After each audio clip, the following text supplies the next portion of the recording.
बिस्मिल्लाहिर्रहमानिर्रहीम। अस्सलाम वालेकुम व्यूअर्स। तो कैसे हैं आप? मैं लग के फजलो करम से अल्हम्दुलिल्लाह बिल्कुल ठीक, और दुआ करते रहता है आपको बिल्कुल ठीक रखे, खुश रखे, आबाद रखे, आजमाइशों से बचाए, बीमारियों से बचाए। आमीन आमीन आमीन। तो व्यूअर्स, आज मैं आपके साथ शेयर करूंगी चौथे रोजे का कंप्लीट मेन्यू। इसमें मैं खाने में क्या बना रही हूँ, नमकीन में क्या बना रही हूँ, पानी में क्या बना रही हूँ, वो सारा कुछ मैं आपके साथ शेयर करूंगी। तो चलें जी, शुरू करते हैं आज की मज़ेदार सी रेसिपी। सबसे पहले तो मैं रोटियां बनाऊंगी, और बच्चे जो है वो साथ साथ चिल कर रहे हैं और मैं रोटियां बना रही हूँ।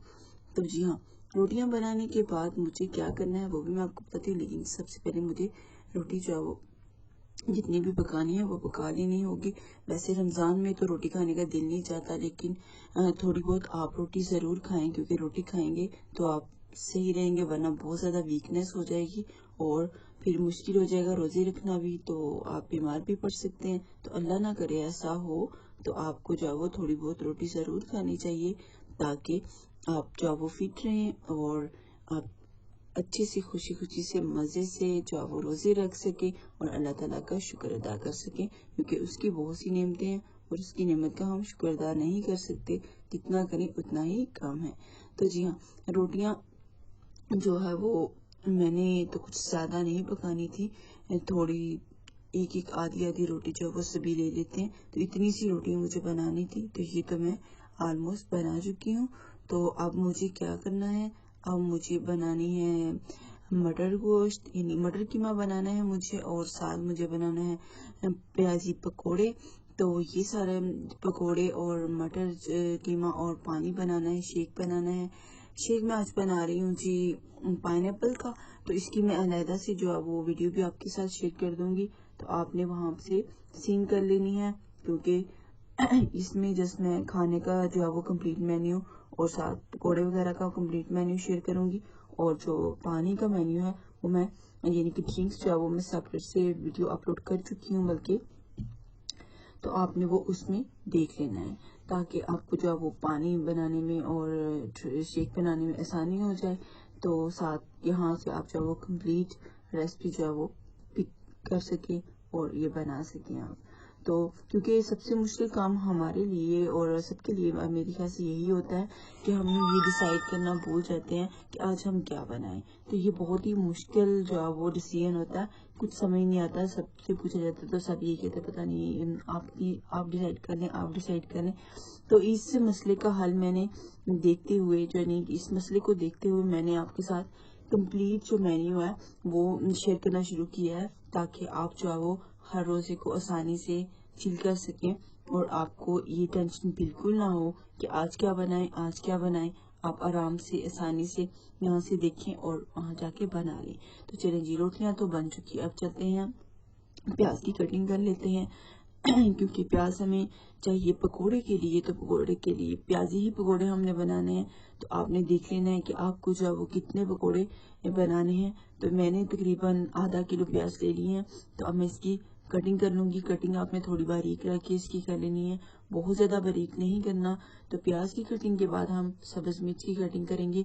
पकोड़े में जो सब्ज मिर्च शामिल की जाती है वो किस तरह से काटी जाती है वो मैं आपको बताती हूँ, लेकिन सबसे पहले मुझे मिर्ची को साफ कर लेना होगा। सभी मिर्चों को मैं एकदम से साफ कर लूंगी, फिर उसके बाद मैं आपको कटिंग करके दिखाऊंगी। जी हाँ, सफाई के बाद आपने इसकी यूं करके कटिंग कर लेनी है, लेकिन ये कंप्लीट कटिंग नहीं है। अभी इस तरह से कटिंग करने के बाद हमें मजीद कटिंग भी करनी है। जी हाँ, इस तरह से कटिंग के बाद हम चॉप कर लेंगे। तो ये मैंने सब्ज मिर्च चॉप कर ली, उसको मैंने खुले बर्तन में शामिल कर लिया, और साथ ही मैं इसमें प्याज शामिल कर देती हूँ, क्योंकि अब हम पकौड़ों का मटीरियल बनाना शुरू हो गया है। साथ ही मैंने इसमें पालक के चंद पत्ते लिए और उनको बारीक बारीक काट लिया, और ये भी शामिल के साथ नमक शामिल कर लें।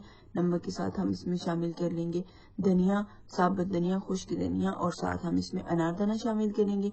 2 खाने के चम्मच आप शामिल कर लें, और साथ इसमें शामिल करें जी रेड मिर्च, 1 खाने का चम्मच शामिल कर लें। हस्बे जायका ये शामिल कर सकते हैं आप। साथ इसमें आप बेसन शामिल कर लें। तकरीबन आपने इसमें जो बेसन शामिल करना है वो होगा 1.5 पाव। तो 1.5 पाव इतने मटेरियल के लिए काफी होगा। तो साथ ही थोड़ा थोड़ा सा पानी शामिल करें, इसको मिक्स कर लें। तो ये सारी चीजें तो मैंने मिक्स कर चुकी, और ये मटेरियल अच्छे से तैयार हो चुका है। तो अब हम चलते हैं पकोड़े की तरफ, यानी कि फ्राई करते हैं अब हम इसको। लेकिन कुछ मैंने नगेट्स भी तैयार करके रखे हुए थे, वो मैंने फ्राई कर लिए हैं। वो फ्राई करूंगी पहले और फिर मैं इनके पकोड़े बनाऊंगी।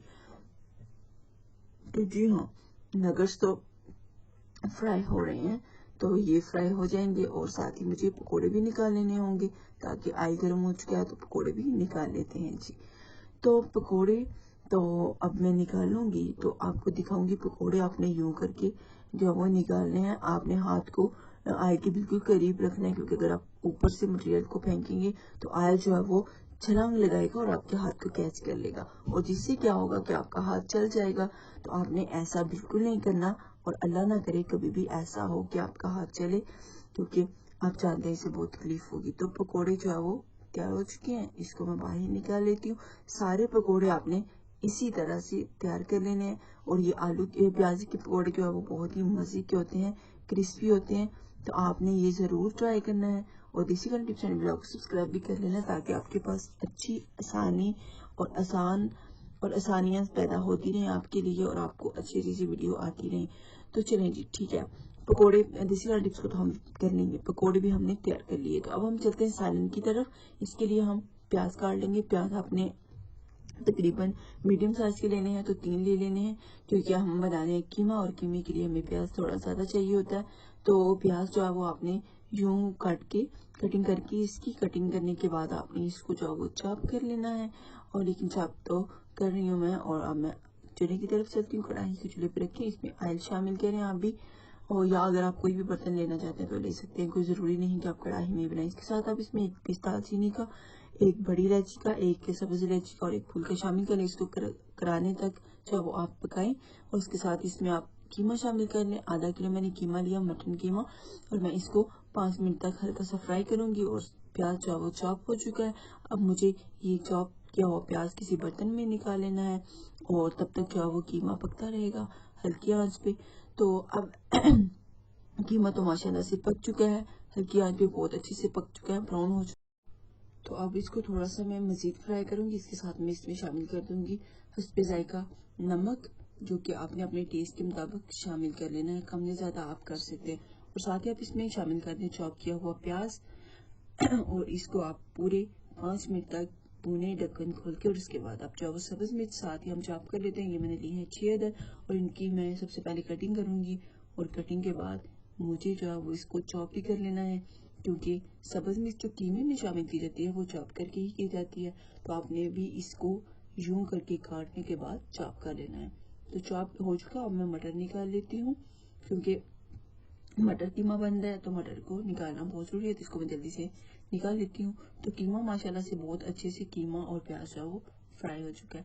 तो अब मैं इसमें शामिल करूंगी जो मैंने मटर अभी रिसेंटली निकाले। मटर मैंने लिया है 1 पाव, इन्हीं के 1 पाव आपने दाना ले लेना है। तो इसके साथ हम इसमें शामिल करेंगे हल्दी पाउडर, और हल्दी पाउडर शामिल करने के 1 खाने के चम्मच मैंने इसमें शामिल किया। साथ ही मैं इसमें रेड मिर्च भी शामिल कर लूंगी। आप टेस्ट की अकॉर्डिंग कम या ज्यादा कर सकते हैं, इस बात की आपने बिल्कुल टेंशन नहीं लेनी कि कितना शामिल करें कितना ना करें, टेस्ट के अकॉर्डिंग आप करें। अब इसको कवर करेंगे और टमाटर की कटिंग कर लेते हैं जी।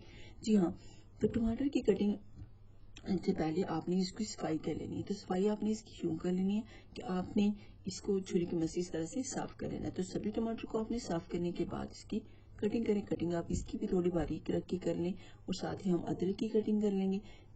अदरक को पहले आपने स्लाइस तैयार करनी है, स्लाइस के बाद इसको भी चॉप करना है। ऑलमोस्ट कीमे के लिए जो कटिंग होती है सब सारी तकरीबन ऐसी होती है कि लहसुन की कटिंग भी होगी। तो अब हम इसमें शामिल करेंगे चॉप किया हुआ लहसुन, लेकिन उससे पहले मुझे इसको अच्छी तरह से मिक्स कर लेना होगा। और लहसुन शामिल कर लिया मैंने, अब मैं इसको मिक्स करूंगी और इसको तकरीबन 5 मिनट तक फ्राई कर लूंगी। और इसके साथ ही मैं इसमें शामिल करूंगी अदरक का पेस्ट, और इसको भी मुझे कवर करके थोड़ा सा पका लेना होगा। तो जी हाँ, कीमा तो तैयार हो चुका, और अब मुझे इसको मजीद 5 मिनट दम पे पकाना है। और पकाने के बाद मुझे इसमें शामिल करना है बारीक कटा हुआ टमाटर, और टमाटर मैं शामिल कर चुकी हूँ।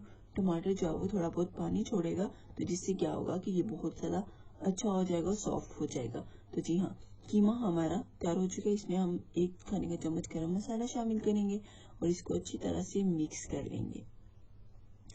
तो मिक्सिंग के बाद आपने क्या करना है, खाना तो माशाल्लाह से बहुत ही मजे का बना है। मैं तो मुंह में पानी आ रहा है, दिल चाह रहा है खा लो। लेकिन इफ्तार के बाद इंशाल्लाह ताला मैं इसको जरूर खाऊंगी। अभी हम इसी में सब्ज मिर्च शामिल कर देते हैं, चॉप की हुई, जो कि आपने सबसे एंड पे शामिल करनी है, क्योंकि ये बहुत ही मजे का टेस्ट देगी। और इसको अब हम कवर करेंगे और दम पे पकाएंगे पूरे 5 मिनट हल्की आंच पे। तो जी हाँ, आज का मजेदार सा कीमा तैयार हो चुका है। तो आपने भी इसी तरह से कीमा तैयार करना है और मुझे बताना है कि आपका मजेदार सा कीमा कैसा तैयार हुआ। तो इसको मैं बाउल में निकाल लेती हूँ। तो इसी के साथ मुझे इजाजत दीजिए। अपना बहुत सा ख्याल रखिएगा, दुआ में याद रखिएगा। अल्लाह हाफिज।